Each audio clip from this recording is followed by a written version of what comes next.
வரதட்சணை தடைச் சட்டம் 1961, குடும்ப வன்முறையிலிருந்து பெண்களை பாதுகாக்கும் சட்டம் 2005, பணியிடத்தில் பெண்களுக்கு ஏற்படும் பாலியல் துன்புறுத்தல் தடைச் சட்டம் 2013, பெண்களின் அநாகரிகமான பிரதிநிதித்துவம் தடைச் சட்டம், அதாவது அச்சு ஊடகங்கள் அல்லது விளம்பரங்களில் பெண்களை பொருத்தமற்ற முறையில் சித்தரிப்பதை தடை செய்யும் சட்டம் 1986. இப்படி பெண்களுக்கு சாதகமான சட்டங்கள் நம்ம நாட்டில் நிறைய இருக்குது. இந்த சட்டங்கள் மூலம் நிறைய பெண்கள் பயனடைஞ்சிருக்காங்க. ஆனால் அதே நேரம் இந்த சட்டங்களை ஆண்களுக்கு எதிராக மிஸ்யூஸ் பண்ணுற பெண்களும் இருக்காங்க. இதன் மூலம் நிறைய ஆண்கள் பாதிப்புக்கு உள்ளாகியிருக்காங்க. அப்படி மனைவியால் பாதிப்படைஞ்ச அதுல் சுபாஷ் பற்றி தான் இந்த வீடியோவில் பார்க்க போகிறோம். வீடியோவை கடைசி வரைக்கும் ஸ்கிப் பண்ணாமல் பாருங்கள். அப்படியே சேனலை சப்ஸ்கிரைப் பண்ணி சப்போர்ட் பண்ணுங்கள். அதுல் சுபாஷ் வயது 34, பீகார் மாநிலத்தைச் சேர்ந்தவர். பெங்களூரில் ஏஐ கம்பெனியில் ஹை போஸ்ட்டில் வேலை பார்த்துட்டு இருந்திருக்காரு. இவருக்கு அப்பா, அம்மா, தம்பி இருக்காங்க. 2019 அதுல் சுபாஷுக்கும் யூபியை சேர்ந்த நிக்கிதா என்பவருக்கும் மேட்ரிமோனி மூலமாக பார்த்து திருமணம் நடந்திருக்கு. நிக்கிதாவும் ஐடி கம்பெனியில் வேலை பார்க்குறாங்க. இவங்களுக்கு 4 வயசில் ஒரு பையன் இருக்கான். நிக்கிதா தன் குடும்பத்துக்காக அதுல் பணத்தை நிறைய செலவு பண்ணியிருக்காங்க. ஒரு கட்டத்தில் அதுல் சுபாஷ் இதை பற்றி மனைவி கிட்ட கேட்க அவங்க சண்டை போட்டுட்டு பையனை கூட்டிட்டு அம்மா வீட்டுக்கு போயிருக்காங்க. அப்புறம் கோர்ட்டில் டிவோர்ஸ்க்கு அப்ளை பண்ணிட்டு அதுல் சுபாஷ் மேலே நிறைய குற்றச்சாட்டுக்களை வச்சுருக்காங்க. நிக்கிதா அப்பா 2019 தவறிடுறாரு. அதுக்கு காரணம் அதுல் தான்.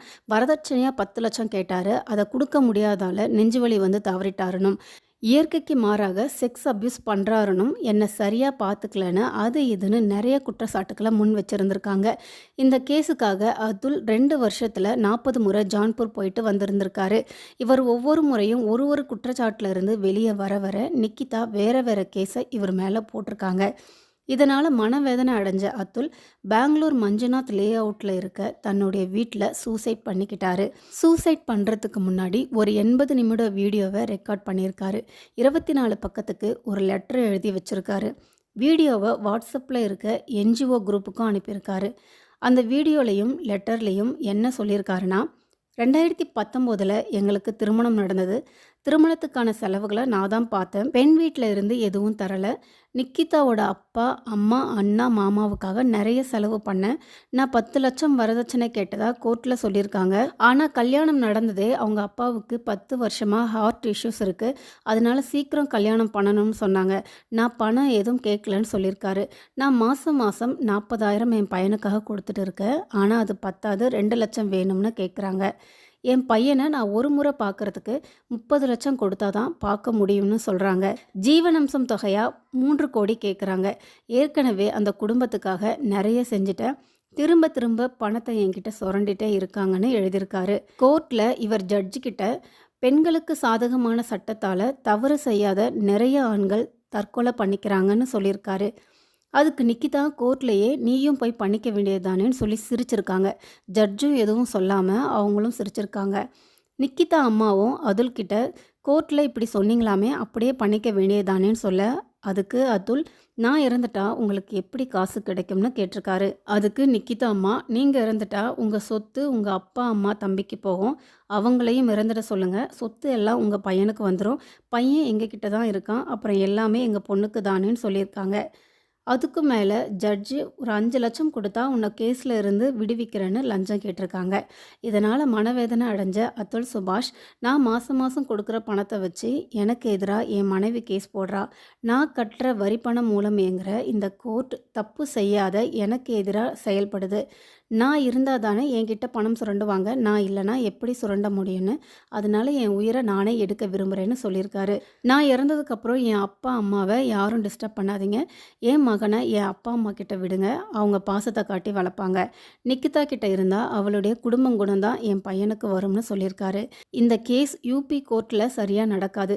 பெங்களூர் கோர்ட்டில் வச்சு விசாரிக்கணும். விசாரணையை லைவ் டெலிகாஸ்ட் பண்ணணும்னு கேட்டிருக்காரு. அவர் வீட்டில் ஆஃபீஸ் சம்மந்தப்பட்ட பொருட்கள் எது எங்கெங்கே இருக்கு, ஒரு கார்டில் நீதி வேண்டும்னு எழுதி வச்சிருக்காரு.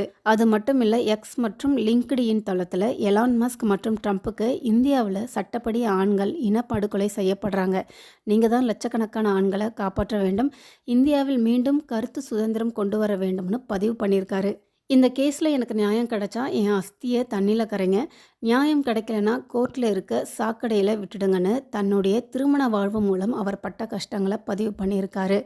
அதுல் சுபாஷோட பிரதர் பிகாஸ் குமார் பெங்களூரில் மரகதஹள்ளி போலீஸ் ஸ்டேஷனில் நிக்கிதா, அவங்க அம்மா நிஷா, அண்ணன் அனுராக், மாமா சுஷில் மேலே கேஸ் கொடுத்து எஃப்ஐஆர் போடப்பட்டிருக்கு.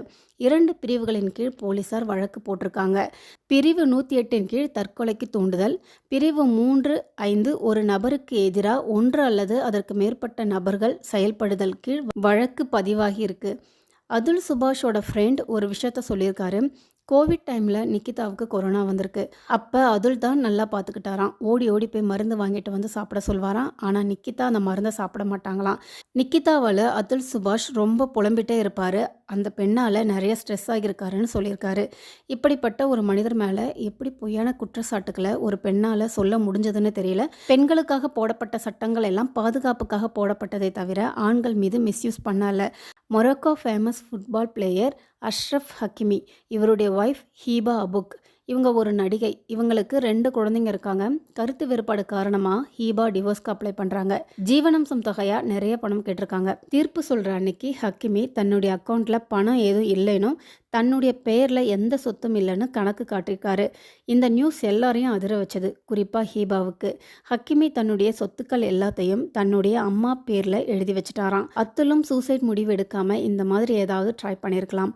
ஓகே வீவர்ஸ், அடுத்த வீடியோவில் வேறொரு டாப்பிக்கோட பார்க்கலாம். வீடியோவை சப்ஸ்கிரைப் பண்ணி சப்போர்ட் பண்ணுங்கள்.